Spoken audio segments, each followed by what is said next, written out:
哇哦！天哪！立马撤回。我这只猪算了，不用管我这只猪了，它好奇怪，就这样子。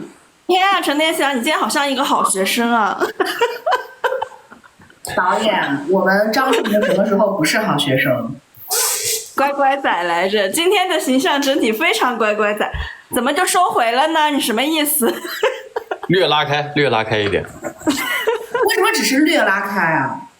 那我总不能脱了吧？等会儿直播间封了。没事，漫剧里面张志明该露都露了。来吧，哇，看我们春娇还有我们张志明都这么用心的准备，那我们今天开始吧，老师们。开始吧。我要 Q 流程了。你要不要按照流程说呢？我觉得不要按照流程说吧。啊，不按照流程，我刚还在翻脚本。没有，来吧，我们让张志明、于春娇和陈导分别跟大家在520先打个招呼吧。来，女士优先。好的，导演优先。那来，我们春娇老师先。什么？其实你们先吧。导演优先。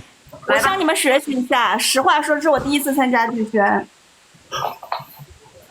我不会，我第一次参加剧宣。那女士优先。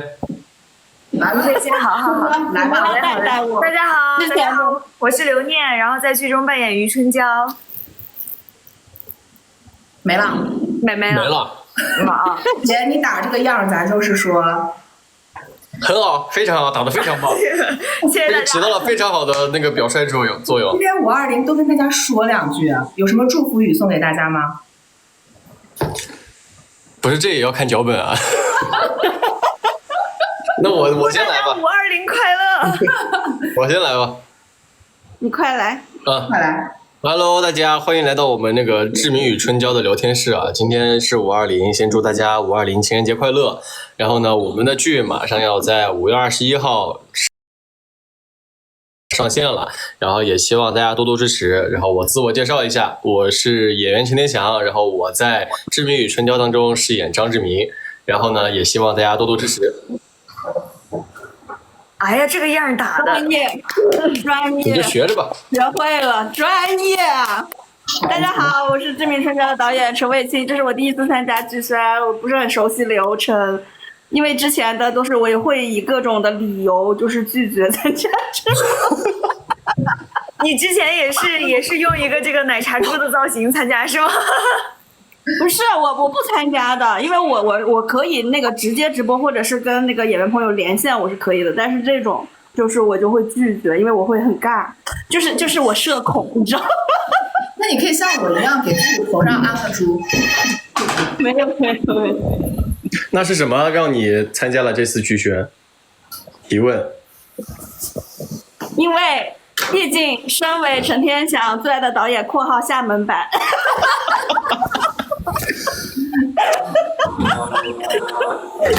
OK， 懂了。因为马总每一天都要 Q 谁是我最爱的男演员，谁是我最爱的女演员，谁是我哪个是我最喜欢的剧，然后每天都要 Q 我，然后就跟我说一定要参加这个，然后我就在内心自己做心理克服了很久。欢迎。那今天记得多表达一点啊，陈导。今天记得多表达一点。努力。来吧，春娇老师，再来一遍。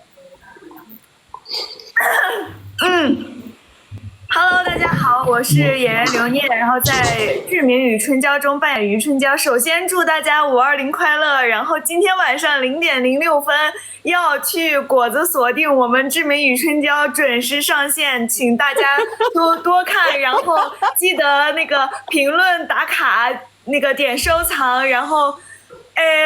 一辈子还有我们那个有一首主题曲叫我什么正在永远爱着你，我会永远爱着你，然后一定要去那个番茄乐听，然后还有什么啊？我们的漫剧《志明与春娇》新世界，大家也要去果子预约，谢谢大家。我们来过520，结果我们过出来520在卖货。我们仿佛像在过那个什么大过节上链接。我们这是卖场四人组，520卖场4人组。哎，张志明，你是在喝奶茶吗？晚上不睡觉了，大哥？哦，对，晚上你要看剧呀、没时间把每部都看完，1倍速，张老师。哎呀，我包1倍速看的，因为我还没有看完成片呢，我都没有看到过成片，我特别期待它上线到底是什么样子，一探究竟。念念也没看过成片，现在看过成片的就只有陈导。但是大家不要着急，聊成片我们等一会儿聊，我要开始 Q 流程了。因为我被公司分配了 KPI， 我也是第一次当主持人。如果哪里做的不到位，请大家见谅，多多辱骂。什么呀？你这个舞玩真的是绝了。好了，来吧，老师们，我们先进入卖场第一环节，卖剧本的时候。真成卖场了。卖剧本的时候，就是大家，我想先问一下，大家第一次拿到《志明与春娇》的剧本，第一眼最打动你的是哪句话以及哪个场景？最打动是哪句话哪个场景？女士优先吧。又女士优先。我记得是那个一开始的我现在说不就剧透了吗？没关系，没关系，都快上了，不怕剧透。还剧透不剧透的？就是那个一开始的那个本来他一开始很有迷惑性了，我以为春娇这个角色是一个那个什么呢？就是那种校霸病娇完事儿，直接丢点吃的往人家面前说跟着我。我本来以为是一个就是那种黑莲花类型的角色嘞。然后我就觉得然后跟后面的对比有一些也不是有一些是很大的反差了，所以我当时就觉得蛮吸引人的。其实上来的那个场景是特别吸引我的，然后后面看到那些什么就是什么做我的小狗，然后什么这种印象很深刻啦这种，所以就蛮打动的。然后其实当时看完整个之后，给我的感觉就是那种就是轮回的那种宿命感吧，就是它比较能够打动人心，然后这也是我为什么觉得就是这个故事很好的原因。下一位。导演先说还是我先说？导演总结吧，我先说吧。我其实一开始是看到整个剧本，我是被它的设定给吸引了，因为我觉得现在也可以说了吧，大家也可以看到我们这个《志明与春娇》，它是一个有3世概念的一部剧情。然后我其实也是我其实看到开头的时候，我会觉得还挺有意思的。怎么会这样啊？剧情怎么会是怎么跟狗抢吃的？就是有一些这种环节，然后我觉得挺有意思的。然后其实越往后看，越看的就是看到的是张志明对春娇的这个感情，因为他是我们这个剧本大概设定就是3世轮回嘛，其实讲的是一个过程比较长的一个故事，但是我们用一个最极短的方式给它讲出来了。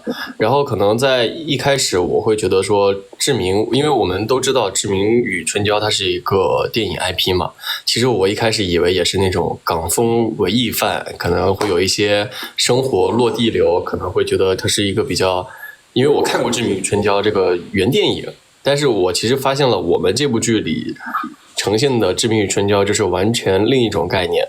其实它讲的是就是志明对春娇的感情，包括他这个一世一世的轮回，其中强调的也是志明愿意为春娇做出什么。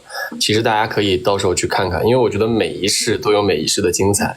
而且我觉得这部剧本当中其实留了很多的就是有意思的点，有很多有意思的悬念，大家可以反复去观看，所以大家可以多多支持一下我们志明与春娇。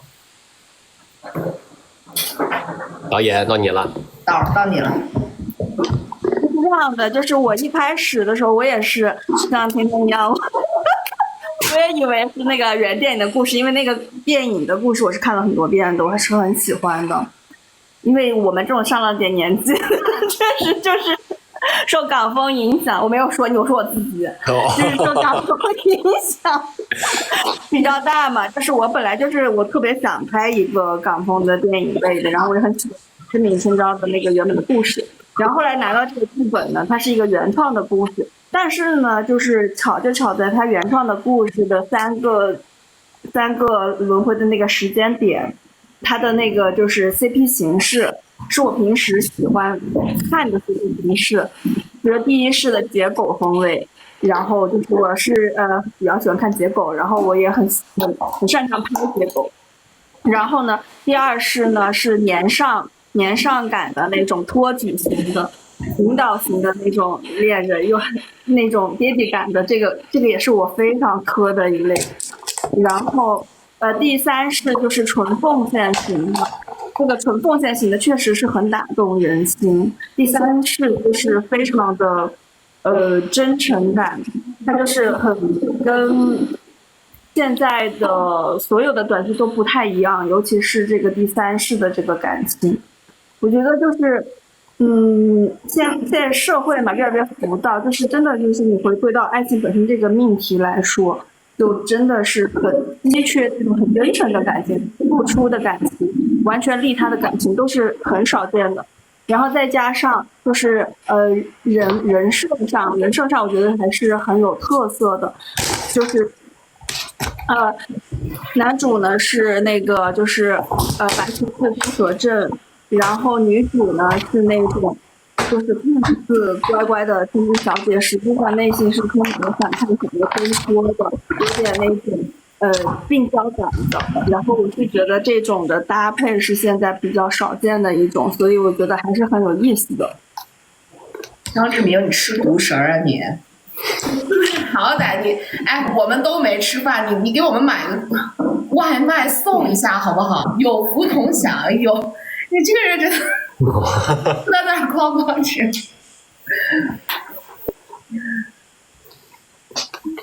那我们的主持人要讲两句吗？你们把我想讲的都讲了，我已经夸不出来了。但是有一说一，你们是知名与春娇的梦之队团队，你们是知名与春娇的梦之队班底，从一开始到最终大家执行落地，梦之队，真的，这个是真的。梦之队也需要天方的托举，如此大方的天方，真的。绝了！谁真的大方？谁是你最爱的男演员？又来了。谁是你最爱的女演员？没事，我先关一下我的麦，我先关一下我的摄像头。谁是你？我看不见我了，你说吧。这是个什么套路？这是什么套路？又是出现了我不会的套路。谁是你夏天最爱的项目？目前是。我们组有一个那个口头禅，大家永远都在说此时此刻。对啊，此时此刻，因为他天天都要问我，然后我就只能回答此时此刻。实际上，三生三世永远这个概念，它本身就是此时此刻。对，是的，你说的对，真有文化。跟你学的。那张志明老师，这个剧本张志明他有三世的人设嘛？你是怎么能够拿捏的好三世不同的角色的？然后你如何理解这三世的张志明啊？稍等，我骨头马上来。我就不想让你好好吃饭。骨头，你在吃什么呀？你是在吃什么东西？我先回答问题，这个问题是下一盘。我是这么觉得的，因为确实是它有三世嘛，肯定说难度还是会有的。我其实是把它当做了可能恋爱的，就是不同年龄段的人怎么去看待一个感情。就是第一世可能会觉得他是一个年轻人面对感情的态度就是我要去做，并且我要带你去闯。其实我觉得很大一部分核心是因为我其实觉得我们跟原 IP 啊，就是《志明与春娇》，它原先电影那个版本最大好处是我们没有把那个年轻人敢于叛逆啊，年轻人敢于去追求的这个精神给丢掉。我觉得他第一世当中就很好的去讲述了这个东西，就是可能双方都有自己想要去拯救的人，或者想要去突破的地方，然后在第一世当中我觉得是诠释出来了。然后第二世呢，可能我会觉得它是一个它更像是一个成年人与成年人之间的对话，就是我觉得可能上了年纪啊，可能再往上走，可能再成熟一点的时候，其实每人对于自己感情的事会有不一样的想法，就可能想要给他更多的爱，想要给他照顾得更周全，想要把这个人在自己的感情生活中照顾得更好，想要为他考虑得更好一点。然后我觉得这个过程就是第二是可能张志明学到的地方，他可能想要一些更加体面或者说更加全面的方式去照顾好春娇。然后到了第三世呢，我觉得更多的是我觉得我们主题曲有一首歌是唱的，就是有一句歌词其实挺打动我的，也是这部剧的核心吧。我觉得是爱到放手是最深刻的圆满，我记得是这个词儿吧。推广曲歌，那是推广曲了。我再说一遍，结局是 HE 啊，结局是 HE。我们只是讲剧情嘛，剧情过程当中。我每一天都在解释。我也在解释。陈导慌了，不慌啊 ，HE， 因为我们这个剧情就是。真的怕。我们设定了很多，我们有很多其他精彩的剧情，我们只是讲了个大概的框架，就是我觉得三世就是可能是就是到了。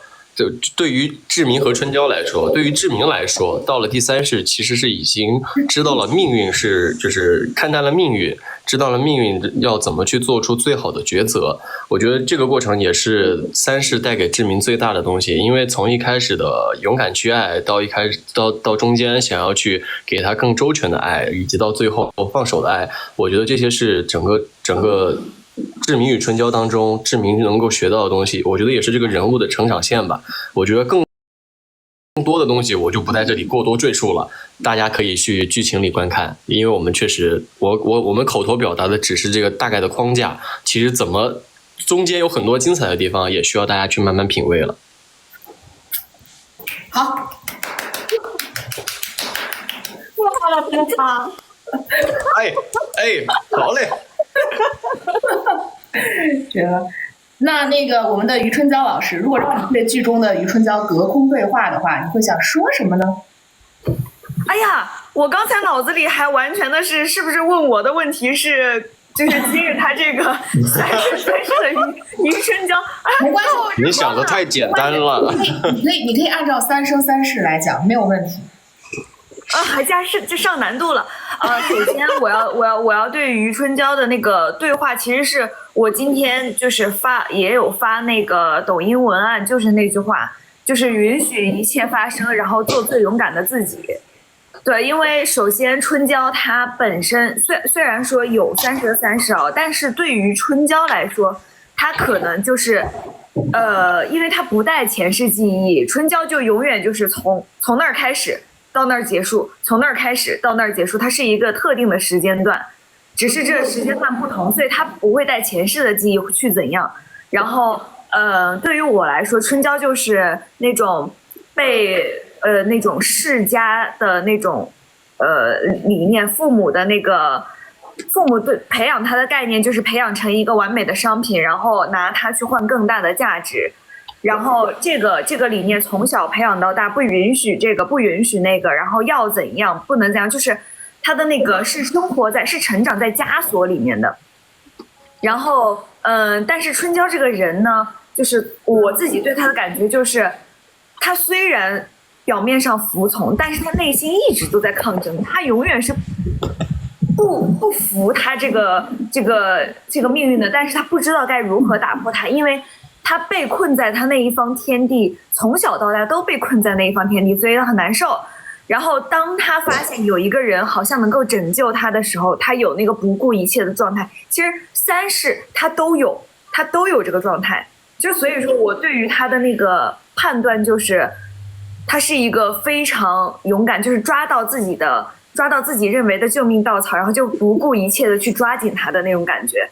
然后就从比如说第一世的时候，他就是看到这个张志明，然后去主动的告诉他，去自己去观察他，然后去主动告诉他，就是希望他做自己的小狗。到第二世就是所谓的那个托举嘛，那个托举，真的到联姻的那一步的时候，他去选择同意，也是勇敢迈出这一步，就是不再去被他原生家庭束缚。然后呢，第三世就是他不管我不剧透啊，不剧透张志明做了什么，但是春娇确实在这个就是虽然说小时候在那个枷锁的家庭里面长大，但是他未来也敢去跟那个家里人表达说我要去怎么样，我要去做自己喜欢的事情，我要办这个什么什么东西，我要去努力追求自己喜欢的东西，然后去追求成功了。其实这都是一个就是不向命运低头的那个感觉。对，三生三世讲完了。好，也是我也是觉得可以，就是可以完美的借鉴到真实生活中的啦，就是不被命运束缚，允许一切发生，然后做一个勇敢的人。对，这就是春娇整个想表达的东西。那你们觉得剧里面的张志明和余春娇最戳你的特质是什么？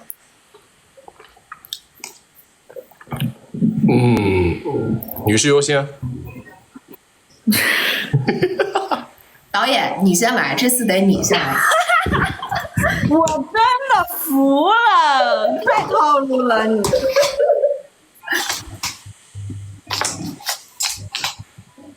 我最戳我的，其实我刚才已经说了，就是我是一个喜欢看小说的人，所以呢，我在选择拍摄题材类型的时候，我可能会优先选就是在人设和那个故事设定上，我觉得比较有新鲜的、比较有意思的。就是我以前看过一个小说，就是讲白骑士综合症的，然后但是市场上从来没有出现过这种设定的剧。所以当我看到这个的时候，我就非常惊喜，它居然真的是这样的设定。然后呢，它关于女主的设定，就是带有一点点，恶劣的这种千金小姐，她也是在我的兴趣喜好上，就是我选东西吧，就是得非常的在自己的这个趣味上。然后再加上那个人物关系上的设定，也是刚好在我的这个趣味上，而且就是它的画面感非常的，非常有想象空间。所以对于这种就是说我偏视觉系的这种导演来说，就会引起很大的一个兴趣点，因为你在视觉层面上可以做非常多的设定。OK 了吗？来，余春娇老师。最戳中你的特质是什么？除了勇敢，最戳中我的特质就是他真的敢于去打破自己的枷锁嘛。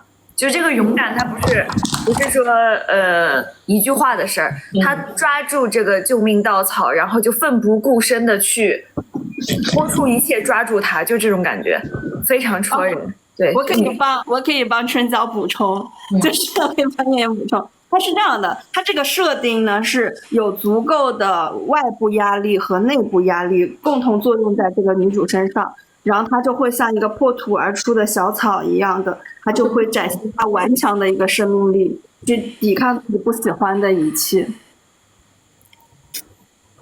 好，导演说看，来吧，麦克风，张志明。接下麦克风。我是觉得志明这个人物最打动我的，其实还是他的一些性格上的东西吧。我觉得是，首先他很聪明，他是一个能够很快接受一个新事物的人，因为他能够马上接受自己重生的事实。我觉得这个是他聪明的点。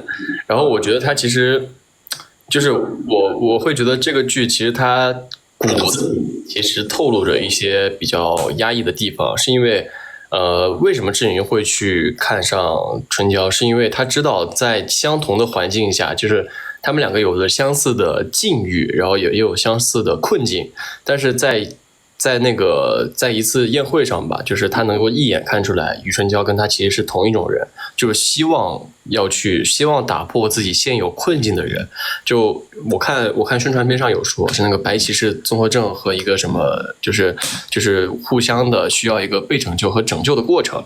我觉得就是志明就给我最大的感受就是他愿意去付出自己，也愿意去牺牲自己的很多东西，去达到一个目的。我觉得这是一个人他可以做出的为爱做出的最大的让步了，就是他可以牺牲自己很多事情，只要这个人好。因为我其实在这个过程当中，我其实不单是看到第一世，因为我看到了整体三世的一个感情，就是我会觉得说，其实志明在这个过程中是一直在想办法怎么让春娇过得更好的，也是一直在努力去争取的。哎呀，突然倒了这个。哎呀，一插曲倒了，说倒了，完了要穿越了。我觉得就是过程就是志明整个一个对于春娇感情的付出呀，包括要怎么去做，我觉得这个是最打动我的地方。志明与春娇实际上告诉我们，高级的爱是成全。大家都是怎么认为、怎么看的呢？确实是这个爱，确实是蛮高级的，而且很稀缺。奉献型的爱、利他的爱真的很少，尤其是现在社会来说，因为大家普遍都是利己的嘛，很难做到说完全的利他，这点就很伟大。我觉得反正就是可能是一种不同于现在很多的爱情观吧，就是我觉得在这部剧里的爱情观就是我不需要你为我做什么，我也不需要你一定要从我身上得到什么。相反的，我反倒希望是我们两个是平等的交流。我希望我们在整个一个感情的相处过程当中，我们是能够平等的，并且你有你自己未来的方向，我有我自己未来的方向，是两个独立的人格在进行碰撞。就是我可以给你我需要的东西，我可以给你我拥有的东西，你只需要做到的是你把你自己做好，就是可能告诉大家爱别人之前先爱自己，然后可能对于志明来说，他已经足够的爱自己了，他想把自己的所有给春娇，然后可能就是我觉得是不同的爱情观吧，我觉得是一个非常我觉得非常符合年轻人的想法吧，我觉得应该是符合年轻人的渴望，但是很多年轻人做不到。所以之前导演我们聊过一事，就是有可能我们认为这一版的《志明与春娇》它就是一个现代的爱情童话。对，怎么了？念念怎么了？你是要？这是一个我家里飞进来一只巨大的扑棱蛾子，刚飞过去，好吓人！那你先消灭它吧，先消灭你的仇敌。就是我现在整个人都紧绷了。这部剧的童话风是很重的，大家看的时候就能看到童话风真的很重，因为就是它有很现实的地方，但是在很现实的之上，希望能够说给大家造一个很童话的梦的感觉。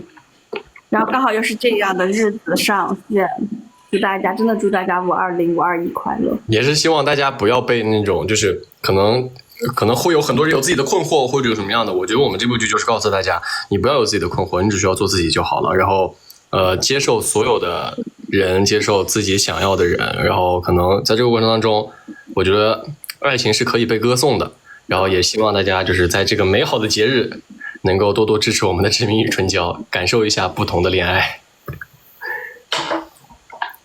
爱人，你的扑棱盒子还在吗？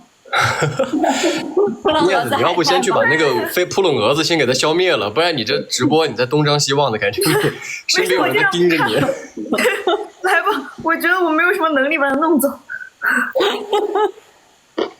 感觉好像旁边有人举着枪在说：“燕子，你来看看我。”你们家这个志明与春娇，就张志明呢，他穿越了3世，都是希望成全与春娇的快乐人生。那我想问问大家，相不相信平行时空？不一定跟剧有关，不一定跟剧有关啊。你们真的相信平行时空这个概念吗？或者你们认为太套路了，真的？你怎么这样呢？那要不你来主持？他给我。你怎么这样呢？导演都放话了，你怎么这样呢？当主持人行不行？知足吧，真的是我被临时给那什么了，体谅一下，来吧，老师。我相信平行时空，我相信平行时空。哎，我也相信。我相信吸引力法则，相信平行时空，相信不同版本的自己。俺也一样。俺也一样。那俺也一样。我跟你讲，咱们4个组团卖货，估计今年销量会很差。那怎么？我今天要提出反叛，我说我不相信平行时空。不是我，如果是卖货的话，我就要做中台，就是你们主要说，我就在后面跟风说就好了。说你们说什么，我说是的，你们说不来慢慢，我说对的。没有，我觉得卖货的，因为剩下3个都是女生，应该让张志明当主播，咱们仨都是助播，就是举个牌在后面。多少单了？就是他说什么，我们都说没问题。上链接，上链接。所以说 AI 取代不了人类，你看少了你们3个中控，这个带货都带不下去。绝了，真是绝了！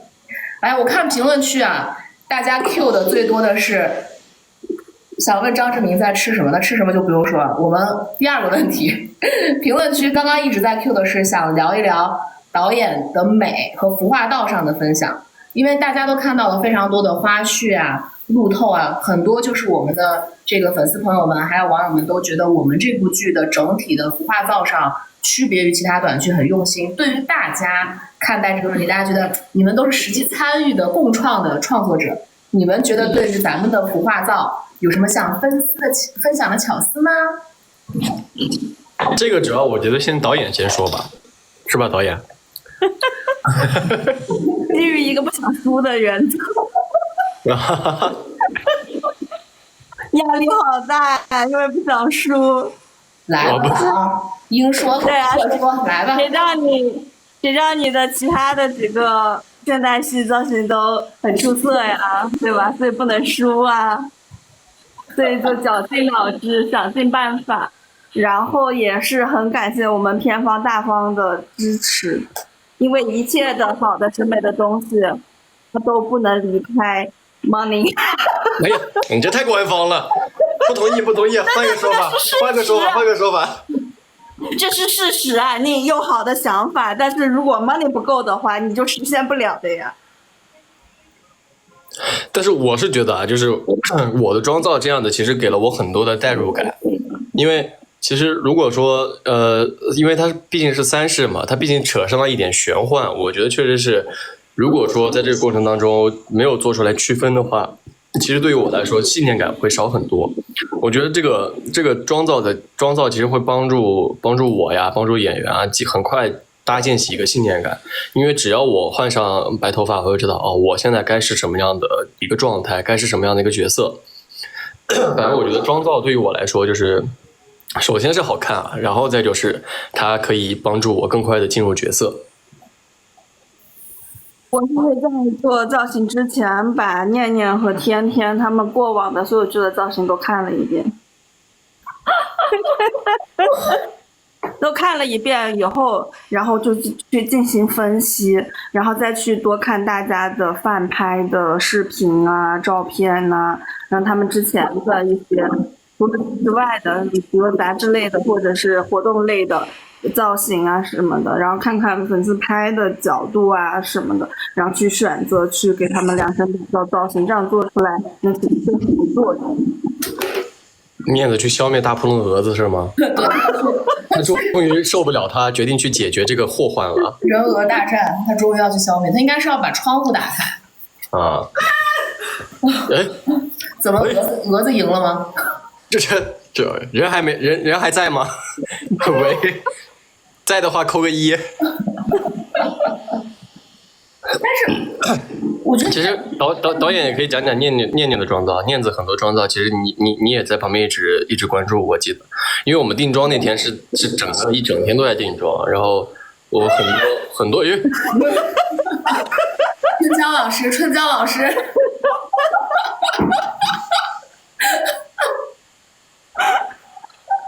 我还说嘛，要等一个战果，还是说我继续？导演你继续说一下。我们先继续说，让他那边先继续跟蛾子打仗。行，先打会儿吧。先打会儿，让他。是这样的，就是因为我跟念念之前合作古装的时候，然后那个就是效果也蛮好的，受到的好评也很多嘛。然后这是现代的呢，因为我就想到说上次古装的时候，关于说念念她的有刘海没刘海，这个哪个更好看这个事情就是有过争议嘛。然后但是在我心里我是觉得她有刘海和没刘海都好看，所以呢这次在这个《致命春娇》里面，我给她做的造型就是有刘海，有没有刘海的。能买哎，我想看直播，你先直播一会儿吧。我那个第一次看人跟蛾子大战，哇，你是怎么把它装进来的？我抓住了，你可真厉害！把它当礼物抽了吧。那个520就是我们直播间今天的520，对520礼物，今天《致命与春娇》第一份520礼物就是一个大红蛾子。哎，它真的好大只啊！那么大只？真的很难，所以他在旁边嘣嘣嘣嘣嘣，我就很容易被影响。我抓住了，反正抽了吧。你太厉害了，余春娇！哎，你知道吗？真的是好厉害！就像你不是看了漫剧吗？它很像漫剧里面的那个，我也不能剧透。就漫剧里的一只虫，就跟它长得很像。你说半天跟没说一样，你真是。那只虫不能说。哇！回到念念造型，刚刚导演在分享对念念造型的用心，然后你就彰显你把这个蛾子抓住。我继续说，我说到那个同时满足了有刘海没有刘海造型。然后呢，有刘海造型是因为念念之前的几个剧的现代的她的刘海是空气刘海嘛，然后呢，所以我就用了她那个拍那个杂志的那个比较嘟嘟空气的那种刘海，那个对，拍那个 Ella 应该是 Ella 吧。挨了，是这样。然后陈彦祥的呢，就是我看了他最近上的各种颜色的书，我就选了个银色的，就是银白色的这种呢，其实在古装里有嘛，然后现代的还没有嘛。对，而且也很符合第二世的那个成熟的年上的 daddy 感的。你知道我们当时在定妆的时候，所有人都劝我放弃，因为那个头发很难搞，因为搞出型。然后我一直说我不放弃，绝不放弃，不要来劝我，绝不放弃。最后的效果一定是好的。对，坚持的，有的时候坚持下来的效果就是好的。来吧，念子，你的造型你最喜欢哪个呀？我的造型啊，首先确实，因为那个我们那天定妆的时候，陈导就当时就跟我说了，希望有一个稍微有那个复古一点、稍微厚重一点的那个刘海。然后因为其实大部分的就是包括我们那个场景的那种很复古的老前锋啊，然后所有的那种衣服的设计啊，其实也都是。真的是相当之贵重的衣服，然后，而且再加上我之前确实会常用那个空气感的刘海，然后这一次就是专门的，包括它的那个妆容设计，因为我知道陈导特别喜欢研究这个妆造方面的问题啊。然后我本人也特别喜欢研究美妆，然后我就当时我就听那个陈导给那个化妆老师就是有说，就是突出病娇感，所以他那个眼下腮红打得比较重，然后他就会就直接你往那儿一站，那个病娇的氛围感就来了，就是我就很能够帮助我去塑造这个人物。还有那个睫毛的方向，对，睫毛的方向都有设计。一般情况下，大部分的时候睫毛是这样翘的嘛，对，太阳花是这样翘，然后我们这个睫毛是往下这样。对，就是确实啊，就是大家等看到剧的时候就会发现了，就是我们那个眼妆，就是我跟陈导抽象到一块了。我们那个眼妆确实就是正常，就是女孩子们可能会知道，就是太阳花睫毛就是这个样子的，是这个样子的。然后但是就是你想病娇感一点，那个睫毛要耷拉下来，这个样子。对，然后而且包括那个眼影，基本上就是没有颜色的眼影。对对对，上面没有颜色，颜色放到下面，然后往下那个稍微下至这一点点的。对对对对对，就是纯纯的一个病娇，然后加点无辜的那种破碎。对，然后再包括那个黑长直也是，因为黑长直首先，其实我本身我自我理解的时候，我当时看这个剧本的时候，或者是我以往自己的那个固有印象就是女孩子家境很好的女孩子，她的那个发质就会保养的特别好，就会有那种光泽感。对，就是一看就是被精心呵护的每一根头发。是的，就是不染不烫，然后就是那种很自然而然的光泽感，然后就是很高级的那种感觉。然后我们每一天拍摄那个我的那个黑长直的维护都是蛮费劲的，就是每一次乱一丝就赶紧去梳，乱一丝就赶紧去梳。真的是，然后包括现场的化妆老师也是，只要乱啊，快梳，然后就梳好，就是这个。所以说，其实一个好的作品都离不开所有人剧组从上到下，然后所有人大家一起的去尽力的去维持、去呵护、去打造，它才能有现在这样子的一个完美效果。我最喜欢的造型是你们2个人在那个晚宴的露台上，就是有根丝巾的那个礼服发根丝巾，那是我最喜欢的，就是很简洁大方老前锋。然后而且那个丝巾的我的设计就是从张志明的这个肩头划过，然后就是比爱意先来的是它的香气。我黑屏了。喂，你们那儿黑屏了吗？没黑屏。主持人，你能把你的眼睛睁开吗？主持人，怎么闭眼主持？不是哥，我一直睁着呢，我不知道为什么。你嘴怎么还歪了呢？抖音能不能好好把你的这个滤镜还有表情包好好做一做？你还骂上抖音了？怎么回事啊？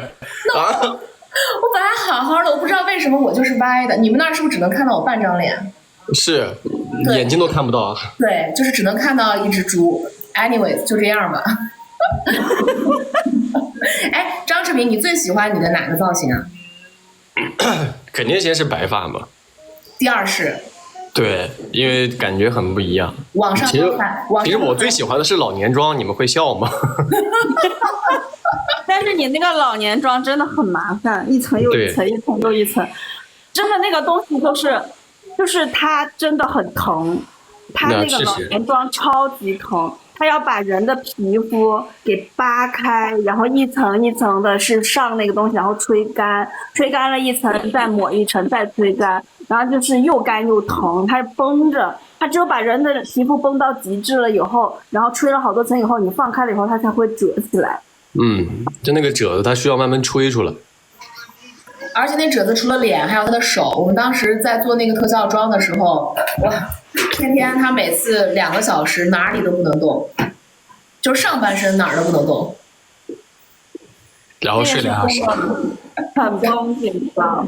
没有，尤其是你在学歌，坐在非常年轻的脸上就会更难受，对吧？像你这么年轻，绷起来就更痛。然后完了以后，而且就是什么呢？就是这点你还真的是好厉害的，就是他绷的完全绷直了以后，他要用他那个眼神，他因为其他地方动不了了，他只能靠眼神去演戏，那个其实挺难的，对吧？还有你的眼神要去传递出这种爱，然后传递出奉献、牺牲，然后最后看春娇的那一眼的那个眼神。H.E. 我说的最后不是那个最后 H.E. 好怕呀！就是那个看春娇的那个眼神，然后就眼中要含着泪，然后配着那个老年妆，完全只能靠眼睛去演戏。主持人，你再退你就退出这个画面了。我没有退，哥，不是我主动退的。你是把舞台交给我们是吗？我不知道为什么它这个东西越缩越小，越缩越小。害羞了，内敛了。对啊，我是 I 人啊。你继续 Q 流程啊！我是爱人，真的是。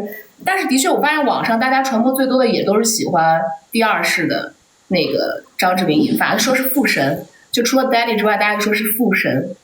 啊，对，狂的父神，这应该是他天天有史以来第一个角色有这样的 title。不讲。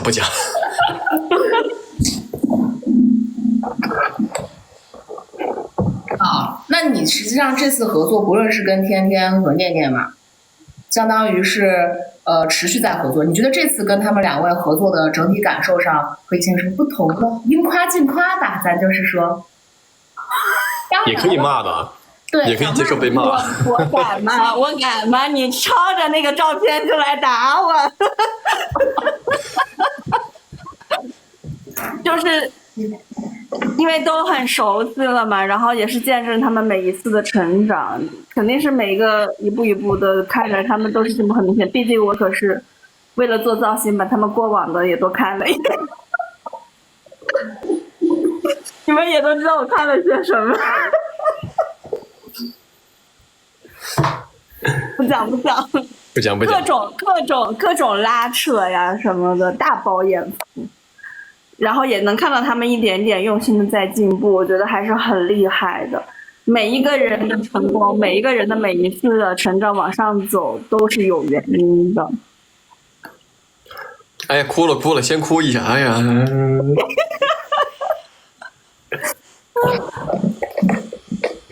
真的就是没有人能随随便便成功，每一次的成功它都是有原因，你能看到痕迹是能留下来的。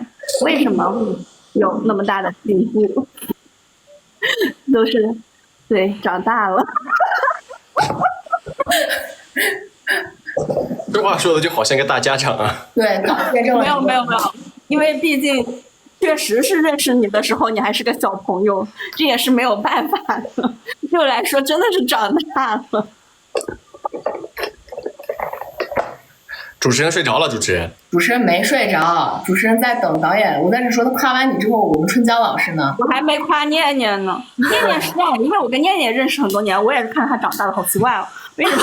你除了看他们长大，就导演咱就是说，真的，因为认识他们的时候，他们都很小的，都是好多年前认识的，然后真的是一步步。念念，我一直觉得他是天赋型的演员，我很喜欢。哭了。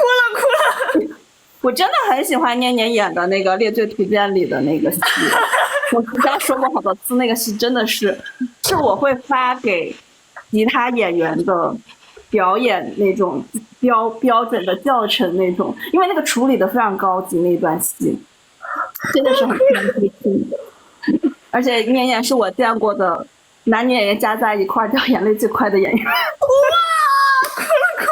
就是我到现在都不知道怎么做到零帧起调的，真的很奇特，你知道吗？都不用酝酿，零帧起调。我每天问他，你心里藏了多少事儿，你能哭得这么快？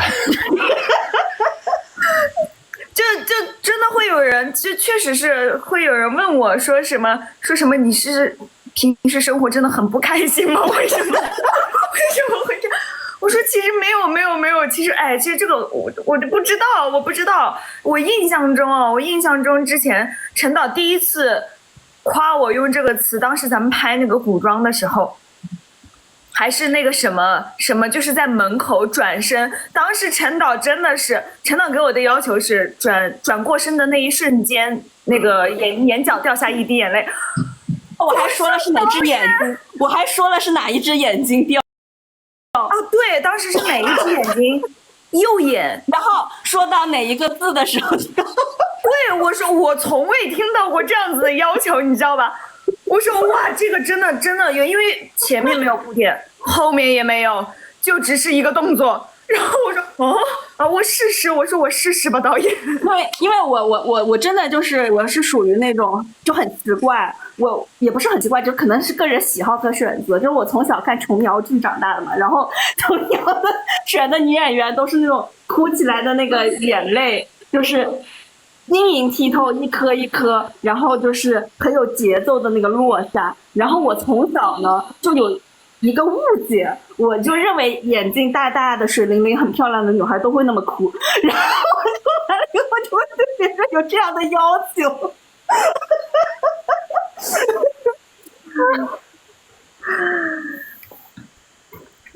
但是他很厉害啊，都能做到。哭了哭了。评论区都在说陈导是妈妈粉，是很难不妈妈粉的。你们不觉得他们都很有那种云养女儿、云养儿子的那种？哎，不讲，不讲，可能是因为他可爱了吧。主持人在呢。好了，我在很认真的看下面大家的这个评论，大家说要不要休息一下，让天天重新发起？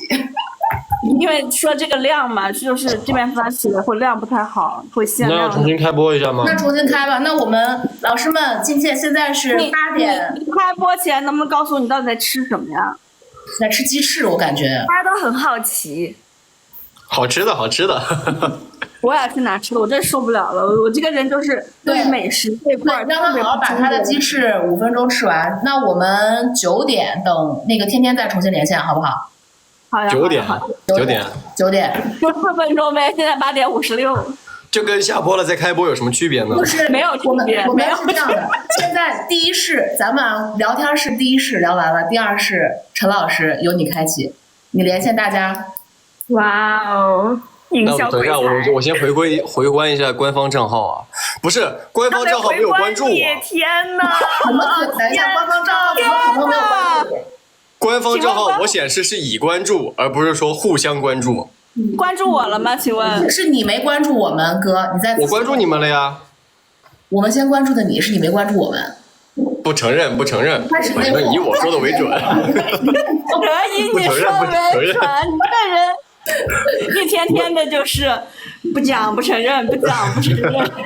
来，让陈导去拿点吃的，然后念念拿点吃，然后天天可以等一会儿9点从你这边你来发起来连大家，好吧 ？OK， 我不能再拿点吃的了吗？你可以吃啊，继续喝你的奶茶。好的 ，OK， 等会儿见。